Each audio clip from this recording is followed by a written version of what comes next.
Well, let's start it off right away here with a man who's keeping up with all the sports action up in New York. He's done so for quite a few years, part of the NBC sports team on the network, and it's on the 6 and 11 sports on WNBC Channel 4, New York City for several years now. And Len Berman, let's welcome him right now to our microphone. How you doing, Len? I'm great. How are you? Okay, that music right there, I know before you sue me for copyright infringement, you used to use that on your Sports Extra show, didn't you? That's right. You know, it's funny when it came up there, I was wondering, it's also used on a current commercial by somebody. I don't have the rights to it. It's, what's his name? One of Christopher Cross's. Christopher Cross, Ride Like the Wind. Yeah, it's great. I used to do a show called Sports People with Phil Esposito in New York, and we used to use that as a theme, but that's very good. Are you from the New York area? Oh, yeah, I'm from Long Island area. Oh. I've been down here a couple of years, but been a fan of yours for several years, and it's good to have you on with us today. Very much. I appreciate it. I know you just got off the air on Channel 4. What's the big story up there today? Well, a little of everything. I mean, obviously the opening of the U.S. Open when it's in your city commands a lot of attention.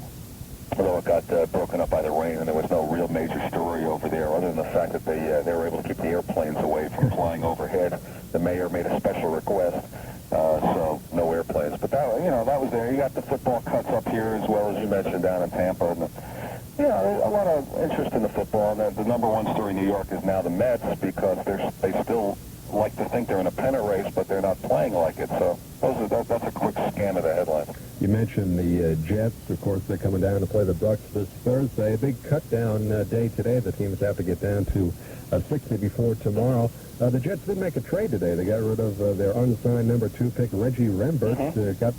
Traded him to Cincinnati for linebacker Joe Kelly and tackle Scott Jones. Was that a surprise? Only mildly so. They drafted Rembert in the regular draft, and then in the supplemental draft, they got Rob Moore from Syracuse, who they really love.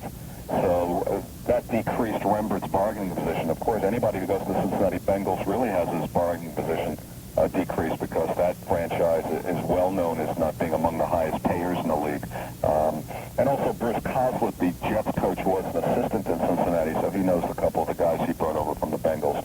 That is their opening game, the Jets in Cincinnati. So, I mean, there's some interest there. I mean, the Jets have really, and Tampa Bay is the last bastion of it on Thursday night, is the great Jet quarterback controversy, which is really kind of a bogus story. Ken O'Brien and Tony Eason are fighting it out to see who will be the number one quarterback on the Jets, and neither of them look sensational. Both of them are on a mediocre team, and it doesn't matter who the number one is because number 2 is certainly going to see a lot of action before all is said and done. But that'll be a lot of the subplot to the Thursday night game.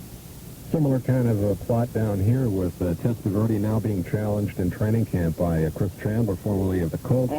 Chandler's looked pretty impressive if you put any credence in preseason action, which really doesn't have a lot to do with how a team's going to look, but he has looked pretty impressive, and I think that pressure on Testaverde has made Testaverde look a little bit sharper in his action. Well, the truth is that no quarterback is going to take every snap of 16 games during the course of the season. There's just so much, especially on a team like a Tampa Bay or the Jets, where they're not expected to go undefeated. Any team that has some kind of trouble or is not filled with all pros on the line, the quarterbacks can get banged up a little bit. So I'm sure both of those quarterbacks in Tampa Bay and a third one, whoever he may be, will see action just as with the Jets. I mean, no one quarterback's going to last the entire season. So who's number 1 and who's number 2?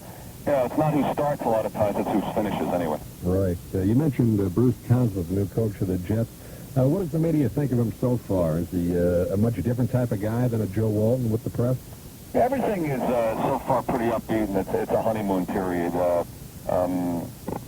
It was not a happy Jets team. They were not only losing, but the players were not happy. And the coaching change was, quote, a breath of fresh air. And Coslett's approach as he comes in is being pretty open and talkative. And, after a game, he'll say something like, hey, to tell you the truth, I got to watch the films, and I'm not a genius on the side. He'll say things that are like a human being. Where a lot of coaches are so closed-lipped and so defensive of what they say, but he seems to be a pretty open guy so far. I mean, the bottom line will still be who wins and how many they win. But so far, everyone seems pretty pleased with the situation.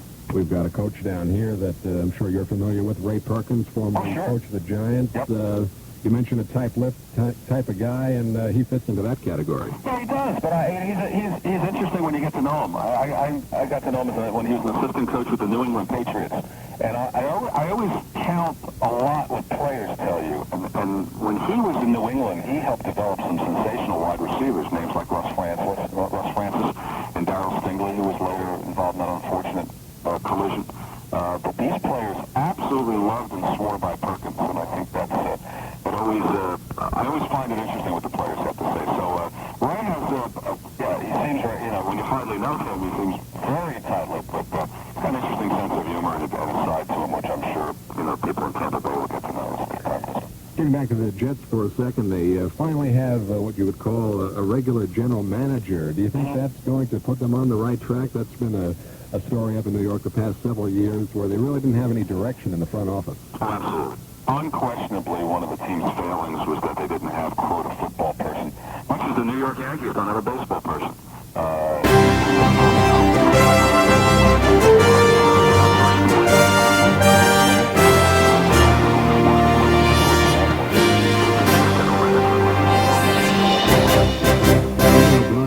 About him briefly with Easton. How does he look and how does he feel going into this season? Oh, he says he feels fine. I mean, he had a shoulder problem last year. I don't know if we know really how good he is. And conversely, we don't know how poor he is. So, I mean, I think time will tell. But, he's had some good moments during his Jets career. So I guess he's hoping that he can get a few more of those. Right. Is Pat Leahy still with the team? I haven't heard anything. Yeah, he's the kicker. And, that guy just comes in, goes out, does his job, doesn't say much at all, and you got to give him a lot of credit for hanging around that long. Yeah, the Jets show confidence in him. They don't bring in other kickers to put up a phony challenge. So Pat's a good man, and really he's put together, very quietly a borderline Hall of Fame career. I remember a few years ago, I guess maybe 10 years ago now, they were booing Leahy, but it wasn't his fault. I think he was getting some bad snaps. He might have missed a couple of key field goals, but ever since then, he won a few games for the team, and as you mentioned, they do have a lot of confidence. Oh, he's solid. He's a good guy. Yeah.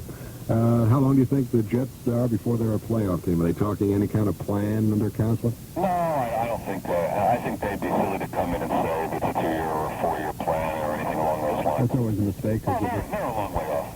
I mean, I don't think there's any question that they have a ways to go. I mean, what does help any team is that you can turn things around quickly, and that the, AFC East is not the strongest. A lot of the strengths in football have drifted west, and not only football but in all sports. The stronger baseball teams and some of the stronger football teams and the basketball teams. So I mean, I think that helps the Jets, and that they look up and the Miami is not a powerhouse, and New England's not a powerhouse, and Indianapolis, if they ever get their act together, will be pretty decent. And Buffalo is as strong as you get, but they're not a Super Bowl team either. So I think that helps being in that division. Usually depends on how long the coach's contract is. Yeah, this year, then they win. Steinberg will run the show for a while, and I think it'll just take some time. I thought today's move was pretty good. I thought getting Rob Moore in the supplemental draft was pretty good. I think they're on the right track, but these things don't happen overnight. One sad note for the Jets, Marty Lyons apparently out for the season with